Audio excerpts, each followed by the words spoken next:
అత్తారింటికి దారేది. ఈ కథను రచించిన వారు సి భవానీదేవి గారు. ఈ కథ నవ్య వారపత్రికలో 2017 మార్చి 1న ప్రచురింపబడింది. సెల్ ఫోన్ మోగింది. ఉలికిపాటుతో మెలకు వచ్చింది వరలక్ష్మికి. సెల్ ఫోన్లో దివ్య అనే అక్షరాలు ఆమెను మరింత ఉలికిపాటుకు గురి చేస్తున్నాయి. టైం చూసింది. సరిగ్గా అర్ధరాత్రి 2 గంటలయింది. ఒక్కసారిగా లేచి మంచం మీద నిటారుగా కూర్చుంది. పక్కన మంచం మీద పరమేశం గుర్రు పెట్టి నిద్రపోతున్నాడు. ఎంత అదృష్టవంతుడో! ఫోన్ ఆన్ చేసి మెల్లగా దివ్య అని పిలిచింది వణుకుతున్న గొంతుతో. అవతల వైపు నుంచి ఏ మాట వినబడలేదు. మళ్ళీ తనే కొంచెం కంగారుగా గట్టిగా దివ్య అని పిలిచింది. ఒక తల్లి పడే ఆరాటంతో పాటు వరలక్ష్మి గొంతులో నిస్సహాయత కూడా ధ్వనిస్తోంది. దివ్య ఏం మాట్లాడలేదు. కానీ సన్నగా ఏడుపు వినిపించింది. ఏమైందమ్మా, ఇంత రాత్రివేళ ఫోన్ చేశావు? భయపడకుండా చెప్పు అంటున్న వరలక్ష్మి గొంతులో వణుకు దాగడం లేదు. ఎక్కిళ్ళు దిగమింగి ఒక్క సెకిన్ ఆగి దివ్య మెల్లగా అంది, మళ్ళీ ఆయన తలుపు కొడుతున్నాడమ్మా అంటూనే భయంతో ఏడుస్తోంది. వరలక్ష్మి బుద్ధిని శరీరాన్ని ఒక్కసారిగా అలర్ట్ చేసుకుంది. ఆమెలోని మాతృశక్తి నిద్రలేచింది. ఇక లాభం లేదు. కూతురు కోసం తను ఈ క్షణంలో ఏమైనా చేయాలి. ఇప్పుడు ఈ క్షణం జారిపోతే కూతురు దక్కదు. తనలోని భయం కంగారు అదింపట్టి దృఢత్వాన్ని పొలుముకుంటూ దివ్యతో చెప్పింది, వాడు ఎంత బాధినా నువ్వు తలుపు తీకు. నేను మళ్ళీ నీకు 10 నిమిషాల్లో ఫోన్ చేస్తాను. దివ్య, ధైర్యంగా ఉండు, ధైర్యంగా ఉండు. అమ్మా, నాకు భయమేస్తోంది. ఏం చేయాలో తెలియటం లేదు. ఇంక మాట్లాడలేక దివ్య ఏడవడం మొదలుపెట్టింది. దివ్య, ఇలాంటప్పుడే ధైర్యంగా ఉండాలి. నేనిప్పుడే నీకు ఫోన్ చేస్తాను. ఎటువంటి పరిస్థితుల్లోనూ తలుపు తీయకు అని ఫోన్ కట్ చేసింది వరలక్ష్మి. లేచి లైట్ వేసింది. కళ్ళ మీద వెలుగు పడగానే పరమేశం ముఖం చిట్లించి కదిలాడు. వరలక్ష్మి అతడి మంచం దగ్గరికెళ్ళి ఏమండి అని మెల్లగా తట్టింది. అతను కళ్ళు తెరిచి చిరాగ్గా చూశాడు. ఏంటి, నిద్రపోనీకుండా? నిద్ర ఎప్పుడూ ఉండేదేలేండి, అవతల జీవితాలు మునిగిపోతుంటే అని ఒక్క క్షణం ఆగి ప్రాధేయపడుతున్నట్టుగా ప్లీజ్ లేవండి, దివ్య ఫోన్ చేసింది అన్నది. అతను ఒక్కసారి ఇటువైపు ఒత్తిగిల్లి కళ్ళు తెరిచి తీక్షణంగా చూశాడు. దానికి నీకు పని పాట ఏం లేదు అన్నాడు విసురుగా. వరలక్ష్మిలో కోపం కట్టలు తెంచుకుంది. కుక్క ఈనినప్పుడు తనకు పుట్టిన పిల్లల్ని వదలకుండా తను ఆకలితో మాడుతూ అయినా కాపలా కాస్తుంది. ఎవరైనా పిల్లల జోలికి వస్తే మాత్రం ప్రాణాలకు తెగించి పోరాడుతుంది. జంతువైనా మనిషైనా తల్లి స్థానం ఒక్కటే. అందుకే వరలక్ష్మి కళ్ళు ఎర్రబడ్డాయి. వాడు మళ్ళీ తలుపు బాతున్నాడట. పిల్ల వణికిపోతోంది. లేవండి, ఇవాళ అటో ఇటో తేల్చుకుందాం, లేవండి అరిచింది. అప్పటికిగాని పరమేశానికి చురుకు రాలేదు. లేచి విసుగ్గా మంచం మీద కూర్చుని, నీ కూతురికి ఏమైందిట? అర్ధరాత్రి వేళ అంకమ్మ శివాలు, పగలంతా చాకిరీ చేసి అలిసి పడుకుంటే నిద్ర కూడా పోనీయవే అంటున్నప్పుడు అతని ముఖంలో కొంచెం కూడా ప్రేమ కనిపించకపోవడం గమనించింది. అలవాటైన పరిస్థితి అయినా వరలక్ష్మి తల్లి హృదయం మరింత తల్లడిల్లిపోయింది. మనం వెంటనే బయలుదేరాలి. దివ్య ప్రమాదంలో ఉంది. వెళ్ళి తెచ్చేసుకుందాం రుద్ధమైన కంఠంతో చెప్పింది. అతను గడియారం కేసి ఓసారి చూశాడు. 2:30 గంటలయింది. ఇంత రాత్రివేళ ఆటో కూడా దొరకదు. రేపొద్దున్నే వెళ్దాం. దాని అదృష్టం ఎలా ఉంటే అలా జరుగుతుంది. పడుకో అని ముసుగు తన్ని గోడకేసి తిరిగి పడుకున్నాడు పరమేశం. ఇక 6:100 106 అతడు కదలడని వరలక్ష్మికి అర్థమైంది. ఉసూరుమంటూ వచ్చి ముందు గదిలో కూర్చుంది. దివ్యకి ఫోన్ చేసింది. అమ్మా, సన్నని గొంతుతో దివ్య పలికింది. వరలక్ష్మి తాను పూజించే దేవుళ్ళందరినీ ఒక్కసారి తలుచుకుని యుద్ధానికి సిద్ధమవుతున్న సైనికుల్లా మారిపోయింది. దివ్య, నీకేం భయం లేదు. నువ్వు మాత్రం చాలా జాగ్రత్తగా నేను చెప్పేది విను. ఎటువంటి పరిస్థితుల్లోనూ తలుపు తీయొద్దు. ఎవరెంత బెదిరించినా భయపడొద్దు. మరీ అవసరమైతే 100 నెంబర్కి ఫోన్ చేయి. వాళ్ళు కూడా అంత తొందరగా స్పందిస్తారనుకోను. ప్రతి అరగంటకి నువ్వు నేను మాట్లాడుకుందాం. తెల్లవారేసరికి నేను నీ దగ్గర ఉంటాను. నువ్వు నాతో రావడానికి సిద్ధంగా ఉండు. ముఖ్యంగా దేనికి భయపడకు, సరేనా? స్థిరంగా అంది వరలక్ష్మి. దివ్య గొంతులో కొంచెం ధైర్యం కనబడింది. అలాగే అమ్మా, నేను జాగ్రత్తగా ధైర్యంగా ఉంటాను. ఉదయం నీకోసం ఎదురు చూస్తాను అంది. ఫోన్ డిస్కనెక్ట్ అయింది. వరలక్ష్మి కుర్చీలో అలాగే చేరగిలబడింది. దివ్య పసిపిల్లల పాపాయిగా బుడిబుడి అడుగులు వేస్తూ స్కూలుకెళుతూ కాలేజీకెళుతూ సినిమా రీల్లాగా ఆ దృశ్యాలు ఆమె కళ్ల ముందు కనబడుతున్నాయి. భర్త పరమేశం అంతగా కుటుంబ బాధ్యత తీసుకోని మనిషైనా దివ్యకి ఏ లోపం రాకుండా అల్లారు ముద్దుగా ఎన్నెన్నో కలల్ని కథలుగా వినిపిస్తూ పెంచింది వరలక్ష్మి. దివ్య ఇంజనీరింగ్ చదువుతున్నప్పుడే పెళ్లి సంబంధాలు చూడడం మొదలుపెట్టింది. నేనిప్పుడే చేసుకోనమ్మా, ఉద్యోగంలో చేరాక చేసుకుంటా అంటున్న దివ్యకేసి ప్రేమగా చూసి ఇలా చెప్పింది. నేను చూస్తుంటాను. నీకు నచ్చింది దొరికినప్పుడు, చదువు కొనసాగించే అవకాశమున్న సంబంధం దొరికినప్పుడు చేసుకుందువు గాని. నువ్వు నాకేం బరువు కాదు అని కూతురికి నచ్చచెప్పింది. వరలక్ష్మి అప్పుడప్పుడు మానసిక ప్రశాంతత కోసం ప్రవచనాలు వినేందుకు ఒక ఆధ్యాత్మిక గురువు దగ్గరకు వెళ్తూ ఉంటుంది. అక్కడ పరిచయం అయింది కాదంబిని. ఇద్దరి అభిరుచులు కలవడం, స్నేహం కొనసాగడం కొన్నాళ్లు ఇలా జరిగింది. అసలు ఆమె పరిచయం కాకుండా ఉంటే ఎంతో బాగుండేది. ఈరోజు దివ్య జీవితం ఇలా సాలెగూట్లో చిక్కుకున్నట్లుగా అయ్యేది కాదేమో. మళ్ళీ సెల్ ఫోన్ మోగింది. దివ్యే.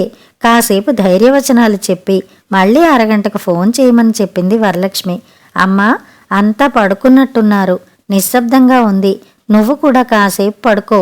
నీ ఫోన్ విని నేను తీస్తాను. ఇంకిప్పుడు నేను ఫోన్ చేయను. పొద్దున్నే వచ్చేయి, ఎదురు చూస్తుంటాను బేలగా అంది దివ్య. కూతురికి ధైర్యం చెప్పి నిద్రపొమ్మన్నదే కాని వరలక్ష్మికి నిద్ర ఎలా పడుతుంది? ఆమె ఆలోచనలు సముద్ర అలలుగా ఎగిసిపడుతున్నాయి. అవి గతంకేసి ప్రవహిస్తున్నాయి. ఆ రోజు సాయంత్రం ప్రవచనం పూర్తయ్యాక గురువుగారికి నమస్కరించడానికి తను కాదంబిని వెళ్లారు. ఆయన ఆశీర్వదించి ఇద్దరి వైపు తేరిపార చూసి వరలక్ష్మికి చెప్పాడు. కాదంబిని గారి అబ్బాయికి మీ అమ్మాయిని ఇచ్చి కళ్యాణం జరిపించు అంటూ చెరికాసిని అక్షింతలు ఇచ్చి కళ్ళు మూసుకుని కూర్చున్నాడు. ఇద్దరూ సంతోషంతో బయటికి వచ్చారు. వరలక్ష్మి ఇంటికి వచ్చి జరిగిందంతా భర్తకి వివరించింది. తెలిసిన వాళ్ల పిల్లవాడు, అందంగా తెల్లగా ఉంటాడు, అమెరికాలో సాఫ్ట్వేర్ జాబ్ చేస్తున్నాడు, సంప్రదాయ కుటుంబం అనుకున్నారు ఆ దంపతులు. కాదంబిని కుటుంబం కూడా పెళ్లికి అంగీకరించింది. ఉత్తేజ్, దివ్య స్కైప్లో ఒకరినొకరు చూసుకుని మాట్లాడుకున్నారు. ఇప్పట్లో పెళ్లి వద్దు అని అప్పటి వరకు చెప్పిన దివ్య కూడా ఉత్తేజ్ని చూశాక సంతోషంగా ఒప్పుకుంది. తమ శక్తికి మించిన ఉత్తేజ్తో దివ్య పెళ్లి వైభవంగా జరిపించారు. దివ్య అత్తగారింటికి వెళ్ళింది. అమెరికా వీసా రావడానికి ఇంకా టైం ఉందని, అప్పటిదాకా తల్లిదండ్రులతో ఉండమని ఉత్తేజ్ తన తల్లిదండ్రుల దగ్గర దివ్యను వదిలి వెళ్ళాడు. కూతురికి అన్ని విధాలా ధైర్యం చెప్పి ఫైనల్ ఇయర్ పరీక్షలు దగ్గరలో ఉన్నాయని జాగ్రత్తగా చదువుకోమని చెప్పింది వరలక్ష్మి. దివ్యని అత్తగారింట్లో వదిలొచ్చి 10 రోజులయ్యింది. కూతురు మీద ప్రేమతో కాదంబిని ఇంటికి వెళ్లిన వరలక్ష్మి దివ్యను చూసి కలవరపడింది. చలాకీగా, ఆరోగ్యంగా కళకళ్లాడుతూ ఉండే దివ్య ముఖం వాడిపోయి ఉంది. తీసుకెళ్లిన స్వీట్సు, పళ్ళు కాదంబిని చేతుల్లో పెట్టి దివ్యతో మాట్లాడాలని ప్రయత్నించిన వరలక్ష్మికి ఆ అవకాశమే కరువయింది. కాదంబిని, ఆమె ప్లీడర్ భర్త భానుమూర్తి అక్కడే వాళ్ళకు కాపలాగా కూర్చున్నారు. ఏదో నచ్చని సంగతి, ఇబ్బందిగా ఉంది, లేదా ఏదో జరుగుతోందని గ్రహించింది వరలక్ష్మి. వదినగారు, అమ్మాయిని 2 రోజులు మా ఇంటికి తీసుకెళ్తా. మాకు కూడా దిగులుగా ఉంది. మేము కూడా ఎక్కువగా వదిలి ఉండలేదు తెచ్చిపెట్టుకున్న నవ్వుతో అంది వరలక్ష్మి. కాదంబిని ముఖం వాడిపోయింది. ఆమె అసలు స్వరూపం మెల్లమెల్లగా బయటపడుతున్నట్టు అనిపించింది. ఇప్పుడు కుదరదులేండి, ఇప్పుడిప్పుడే అలవాటు పడుతోంది. దివ్యకు మీరేమీ పని నేర్పించకుండా పెంచారు. రేపు అక్కడికి వెళితే ఎలా చేసుకుంటుందో. ఇలాంటి భార్యతో వాడికి ఇబ్బందే. కట్టె విరిచి పొయ్యిలో పెట్టినట్టు చెప్పింది. వరలక్ష్మి అప్రతిభురాలై వింటోంది. తనతో ఇన్నాళ్లుగా ఇంత స్నేహంగా తిరిగిన కాదంబిని ఈమెనా? అదంతా నటన, ఎంత వంచన! నీ కూతుర్ని కడుపులో పెట్టుకుని చూసుకుంటానని చెప్పిన నోరేనా అది? ఆ పైన వరలక్ష్మి ఉన్నంతసేపు దివ్యకి ఏదో ఒక పని పురమాయిస్తూనే ఉంది కాదంబిని. తల్లితో అసలు మాట్లాడనీయలేదు. ఉసూరుమంటూ బయలుదేరిన వరలక్ష్మికి మనసు నిండా కొండంత అశాంతి, చెప్పలేని దిగులు, ఎందుకిలా జరుగుతోందనే బాధ. గేటు దాకా వచ్చి తల్లిని సాగనంపుతున్న దివ్యతో చిన్నగా చెప్పింది వరలక్ష్మి. దివ్య, భయపడకు. ఓ రోజు కాలేజ్ మానేసైనా మన ఇంటికి రా. నీతో చాలా మాట్లాడాలి అన్నది. దివ్య నిశ్శబ్దంగా తలూపింది. ఇంటికి వచ్చినప్పటి నుండి వరలక్ష్మికి అన్నం సహించడం లేదు, నిద్ర పట్టడం లేదు. పరమేశానికి ఇవేమీ పట్టవు. ఏదో మొదలుపెట్టి చెప్పబోతే కొత్తల్లో అలాగే ఉంటుందిలే, వాళ్లే సర్దుకుంటారు అని కట్ చేశాడు. 4 రోజులకు దివ్య ఇంటికి వస్తూనే తల్లిని కావలించుకుని పెద్దగా ఏడ్చింది. ఇందులో కొంత తల్లిదండ్రుల మీద దిగులు అయ్యుండొచ్చని తనకు తానే నచ్చచెప్పుకుని కూతురికి అన్నం తినిపించి దగ్గర కూర్చోపెట్టుకుని కొత్త కాపురం గురించి అడిగింది వరలక్ష్మి. దివ్య చెప్తున్న సంగతులు ఒక్కొక్కటి వింటున్నప్పుడు క్రమంగా వరలక్ష్మికి అనుభవములు ముడిపడ్డాయి. కోపంతో కళ్ళు ఎరుపెక్కాయి. స్నేహితురాలని నమ్మిన కాదంబిని ఇంత దుర్మార్గురాలా? ఈ పెళ్లి చెయ్యమని గురువుగారితో చెప్పించింది. ఆయనకి ఎంత లంచం ఇచ్చిందో దివ్య వేదనగా తల్లితో చెప్పుకుంటోంది. క్రమంగా వరలక్ష్మికి కళ్ల ముందున్న తెరలన్నీ విడిపోతున్నాయి. కాదంబిని భర్తకి లేని అలవాటు లేదు. నిండా అప్పుల్లో మునిగి ఉన్నారు. ఆశపడి అమెరికా పంపిస్తే ఎంఎస్ పూర్తి చేసిన ఉత్తేజ్కి ఉద్యోగం దొరకలేదు.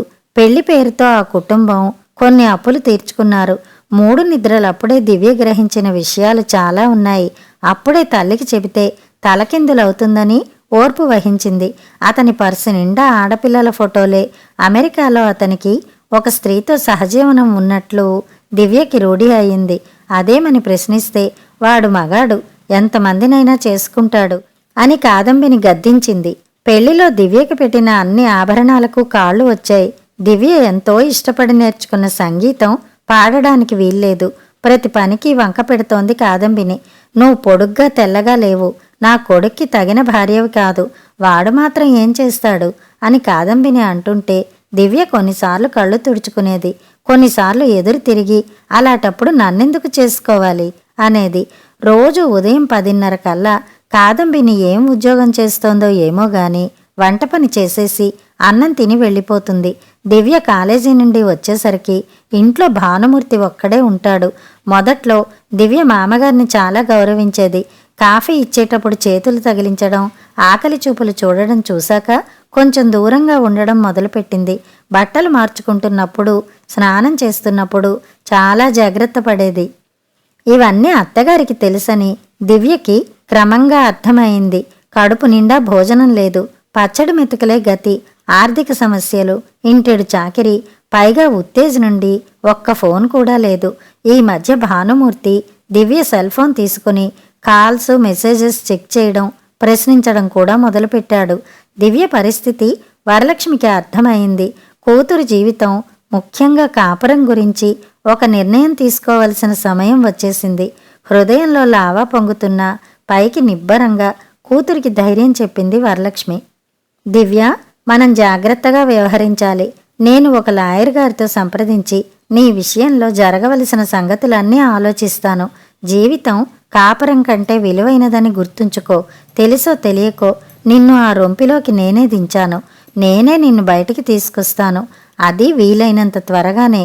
మీ అత్తగారికి అనుమానం రాకముందే, ఆలస్యం కాకుండా నువ్వు బయలుదేరు. చాలా జాగ్రత్తగా ఉండు. పాము పడగ నీడలో ఉన్నట్లే భావించుకో. ఆ పాము కాటు పడకముందే నేను దానిపై వేటు వేస్తాను. రోజు నాకు ఫోన్ చెయ్యి.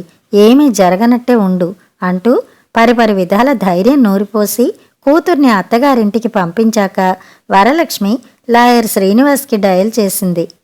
ఓ రోజు హఠాత్తుగా కాదంబిని, రేపటి నుంచి కాలేజీకి వెళ్ళక్కర్లేదు, మానేయ్. నువ్వు చదివి చేసేదేం లేదు. నిన్ను పని మనిషిగా తెచ్చుకున్నాం అని దివ్యతో చెప్పింది. ఆ రోజే దివ్య అత్తగారితో ఖచ్చితంగా చెప్పింది. చదువు కొనసాగిస్తానని పెళ్లికి ముందు చెప్పాను కదా, మీరు అన్న మాట మీద నిలబడండి. ఇప్పుడు కాదంటే నేను బయటికెళ్ళి చదువుకుంటాను చెప్పింది దివ్య. ఆ తర్వాత ఎందుకో కాదంబిని ఆ ప్రసక్తి తీసుకురాలేదు. 2 రోజుల తర్వాత జరిగిన భయంకరమైన సంఘటనతో దివ్య చాలా బెదిరిపోయింది. ఎప్పటిలాగే కాలేజీ నుండి వచ్చి బట్టలు మార్చుకుని గదిలో కూర్చుని చదువుకుంటోంది దివ్య. ఆమెను మామగారు పిలిచారు. చేతిలో పుస్తకంతో అలాగే హాల్లోకొచ్చింది. ఆయన వెకిలిగా నవ్వుతున్నాడు. ఎంతసేపు అలా బోరుగా చదువుతావు? ఇలా రా, వచ్చి ఇక్కడ కూర్చో, మంచి సినిమా వస్తోంది అంటూ సోఫాలో తన పక్కన సీటు చూపించాడు. దివ్య లోపల జంకుతూనే ఆయనకు కాస్త దూరంగా సోఫాలో కూర్చుని టీవీ కేసు చూసింది. అంతే, దివ్య కళ్ళు భయంతో పెద్దవయ్యాయి. గుండె దడదడ కొట్టుకోవడం మొదలైంది. మనసంతా అసహ్యంతో నిండిపోయింది. ఛీ అంటూ ఒక్క ఉదుటున సోఫాలోంచి లేచి తన గదిలోకి విసురుగా వెళ్ళి దడాలన తలుపేసి గడీ పెట్టుకుంది. ఎంత పొగరు! తేనె పూసిన కత్తి! కోడల్ని కూతురుగా చూసుకోవలసిన వ్యక్తి బ్లూ ఫిల్మ్ చూపిస్తాడా? నాకు మొదట్నుంచి ఆయన వ్యవహారమే అదోలా ఉంటోంది. అస్సలు నచ్చడం లేదు. ఇక లాభం లేదు. అత్తగారికి ఇవన్నీ తెలియవని అనుకోవడానికి లేదు. తనతో 7 అడుగులు నడిచి 3 ముళ్ళు వేసి అగ్నిసాక్షిగా ప్రమాణం చేసిన ఉత్తేజ్కి తను అవసరం లేదు. తను ఈ ఇంట్లో ఎందుకు ఉండాలో అర్థం కాదు. కోపం దుఃఖం కలగలిసిన ఆమె కన్నీళ్లతో దిండు తడిసిపోయింది. అత్తగారు వచ్చి పిలిచేదాకా తలుపు తీయలేదు దివ్య. ఆవిడ వచ్చాక మామగారు ఏమీ ఎరగనట్లు మామూలుగా ప్రవర్తిస్తూ దివ్య ఏమైనా అంటుందేమోనని అతిగా నటిస్తున్నాడు. ఇంటికెళ్ళిపోతే అమ్మ చాలా బాధపడుతుంది. తన కూతురు సంసారం నెల రోజులకే భగ్నం అయిందని తలకిందులైపోతుంది. కొన్నాళ్లకైనా ఉత్తేజ్ దగ్గరికి తను వెళ్ళిపోతుందని, అమెరికాలో సుఖంగా ఉంటుందని అమ్మ అనుకుంటోంది. కానీ అవన్నీ జరగవని తేలిపోయింది. పైగా కామంతో కళ్ళు పొర్ల కమ్మిన ఈ మామగాడి సంగతి అమ్మకెలా చెప్పాలి? అయినా చెప్పాలి, తప్పదు. 2-3 రోజుల్లో అన్నీ సర్దుకుని అమ్మ దగ్గరికి వెళ్ళిపోవాలి. సంఘం, పరువు ఈ పదాలన్నింటినీ కూతురు కోసం లెక్క చేసే స్వభావం కాదు అమ్మది. దివ్య ఆనాటి నుంచి అదే పనిలో ఉంది. అది జరిగిన 2వ రోజునే అర్ధరాత్రి దివ్య గది తలుపు చిన్నగా చప్పుడైంది. దివ్య, తలుపు తీ, నేనే. మామ భానుమూర్తి గొంతు. మొదట నెమ్మదిగా, తర్వాత ప్రాధేయపడుతూ కొంచెం కోపంగా. అలా గది తలుపు తట్టిన భానుమూర్తి ఆ రాత్రి ఇక లాభం లేదని పడుకున్నాడు. దివ్యకి వరలక్ష్మికి సూర్యోదయం అయింది. వాకిట్లో ఆటో ఆగిన శబ్దం చూసి బయటకొచ్చిన కాదంబిని వరలక్ష్మిని చూసి ముఖం మార్చుకుంది. ఆమె ఆహ్వానించకపోయినా వరలక్ష్మి దంపతులు లోపలికి నడిచారు. దివ్య గది తలుపు తీయడం, సూట్ కేసుతో బయటికి రావడం ఒకేసారి జరిగాయి. దివ్యని సూట్ కేసుని కాదంబిని చూస్తూనే తీక్షణంగా ఏమిటిది అంది. అలా అంటుండగానే వరలక్ష్మి దివ్య చేయి పట్టుకుని లాక్కెళుతున్నంత వేగంగా గేటు కేసి నడిపిస్తూ, ఏమిటో ఇంకా చెప్పాలా? నీ మొగుణ్ణి అడుగు, నీ మనసుని అడుగు. స్నేహం పేరుతో డబ్బు కోసం నా కూతురి జీవితం సర్వనాశనం చేశావు. నీతో మాట్లాడడమే వృధా. పద దివ్య అంటూ కూతురుతో కలిసి ఆటో ఎక్కేసింది. పరమేశం ఎప్పటిలాగే భార్యను అనుసరించాడు. కాలచక్రంలో 10 ఏళ్లు గడిచాయి. కలెక్టర్ కారులోంచి పట్టుచీర, సింపుల్ నగతో హుందాగా బాబా గుడి ముందు దిగింది దివ్య. స్ఫురద్రూపంలో ఫుల్ సూట్ ధరించిన భర్త, దివ్య తల్లిదండ్రులు ఆమె వెంట ఉన్నారు. దర్శనమయ్యాక బయటికి వచ్చి వరసలో కూర్చున్న బిచ్చగాళ్లకు చిల్లర నాణాలు పంచుతూ వెళుతోంది వరలక్ష్మి. అప్పటికే పరమేశం, దివ్య, ఆమె భర్త కారులో కూర్చున్నారు. బిచ్చగాళ్ల వరసలో ఒక వ్యక్తిని చూసి ఉలికిపాటుతో మళ్లీ చూసింది వరలక్ష్మి. సందేహం లేదు, ఆమె కాదంబినే. కాని ఇక్కడ ఇలా దూరంగా చెట్టు నీడలో శుష్కించిపోయి మట్టి కొట్టుకుని పడి ఉన్న భానుమూర్తి ఆమె కంటపడలేదు. వాళ్ళిద్దరూ ఈ స్థితికి రావడానికి కారకుడైన పుత్రరత్నం ఉత్తేజు డ్రగ్ మాఫియాలో నేరస్తుడిగా అమెరికా జైల్లో మగ్గుతున్న విషయం వరలక్ష్మికి తెలిసే అవకాశం కూడా లేదు. మరుక్షణం తల తిప్పుకుని మిగిలిన బిచ్చగాళ్లను పట్టించుకోకుండా గబగబా ఎవరో తరుముకొస్తున్నట్టు కారు వైపు నడిచింది వరలక్ష్మి. అభయ హస్తంతో చిరునవ్వులు చిందించే బాబాగారి గుడి ముంగిట యాచకుల్లో కాదంబిని లాంటి వాళ్ళు ఉండడం వాళ్ల స్వయంకృతాపరాధమే. కథ సమాప్తం.